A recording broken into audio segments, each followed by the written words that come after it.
धन्यवाद करता हूं।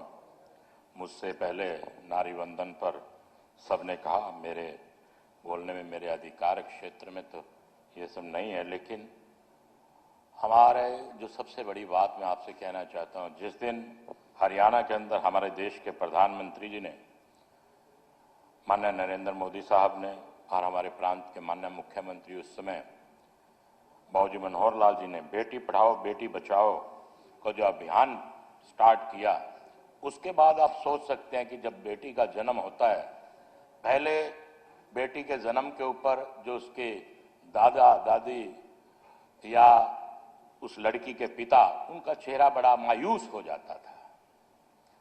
लेकिन अगर आज हम बात करें तो कुआं पूजन त्योहार जैसा मनाया जाता है कि आज हमारे घर में हमारी बेटी ने जन्म लिया है, लक्ष्मी ने जन्म लिया है।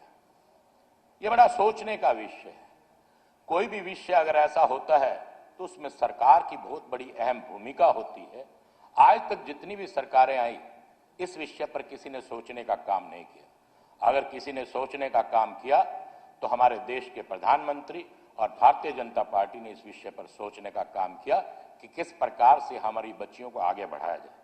वहीं पर मैं आपको बताना चाहता हूं कि जिस प्रकार से बच्ची पैदा होती है और 9 वर्ष तक हम लोग उसकी कन्या पूजन के रूप में, उसे मां दुर्गा के स्वरूप में उसको मानने का काम करते हैं।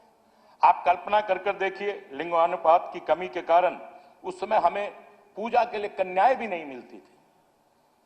आज वो रेशो लगभग, सेक्स रेशो लगभग बराबर हो गई है, तो आज हमें इस प्रकार की कोई दिक्कत आती नहीं। फिर जब बच्ची बड़ी हो जाती है और वो बच्ची बड़ी हो जाती है, घर में काम करती है, अपने परिवार के लिए भोजन बनाती है और साथ ही साथ पढ़ने का काम भी करती है। आज ये भारतीय जनता पार्टी का एक नतीजा है कि महिलाओं को और बच्चियों को बेटी पढ़ाओ बेटी बचाओ के जैसे अभियान को लेकर आज वही हमारी बेटियां, वही हमारी बहनें डॉक्टर बन रही हैं, साइंटिस्ट बन रही हैं। यहां तक कि इस देश की सेवा के अंदर हमारी बहन कुरैशी जैसी बहन भी आपके सामने किस प्रकार से, सिंह और कुरैशी जैसी हमारी बहनें आज देश की सेवा कर उन्होंने अपना नाम रोशन करने का काम किया। और उसी दौरान भी वो नौकरी करने का काम भी करती हैं। कुछ जो घर में रहती हैं, घर में काम करने का काम करती हैं, और जिसकी नपी तुली दिनचर्या होगी उसकी, जो रोटी बनाने के बाद रोटी कमाने के लिए निकलती है। और उसके बाद में हम अगर बात करें, उस बात पे उसकी शादी हो जाती है उस बिटिया की। जब शादी हो जाती है, शादी के बाद जब वो अपना परिवार छोड़ती है, जब डोली निकलती है, तो साहब वो चावलों को पीछे फेंकने का काम करती है, क्योंकि लक्ष्मी स्वरूप में उसे माना जाता है। और जब वो चावल पीछे फेंकती है तो उसके पिता और उसके भाई, परिवार के अन्य सदस्य झोली फैलाकर खड़े होते हैं, क्योंकि वो कहना चाहती है कि आज लक्ष्मी स्वरूप जब मैं इस परिवार में पैदा हुई, मैं लक्ष्मी स्वरूप में ही चावलों को, इन अक्षतों को तुम्हारी झोली में डाल के जा रही हूं, ताकि तुम्हारा घर भी भरा भंडार रहे। और फिर जब वो डोली ससुराल में पहुंचती है, जब वो ससुराल में पहुंचती है, वहां पर भी कलश में चावल रखे जाते हैं। वो अंदर की तरफ कलश को गिराने का काम करती है, कहती है कि आज मेरे जीवन की नई शुरुआत हुई है। मैं जहां से लक्ष्मी स्वरूपा पैदा हुई थी, आज इस घर में मैं लक्ष्मी स्वरूपा आई हूं। उन्हीं अक्षतों को अंदर डालने का काम करती है और उसमें लक्ष्मी स्वरूपा, क्योंकि वो अपना भाग्य लेकर आती है और उसी घर को उसी प्रकार से चमकाने का काम करती है।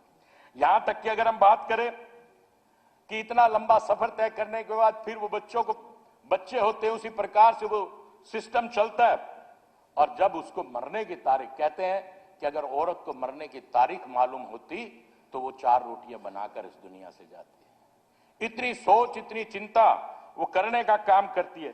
कैसी जिंदगी है, जिस घर से आई तब भी वहां पर ऐसी रही कि पराई है, अगले घर में आई तब भी पराई है। और जब इस दुनिया से जाती है, जो कफन आता है, जो शव वस्त्र आता है, वो भी उसके मायके से आता है।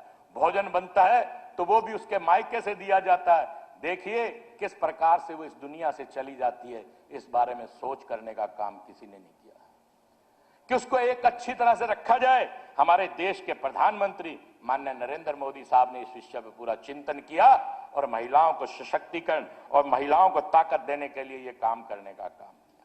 साहब, जिसकी जिंदगी जन्म से लेकर मृत्यु तक कैसी रही हो, उसके बारे में सोचना कोई पाप नहीं।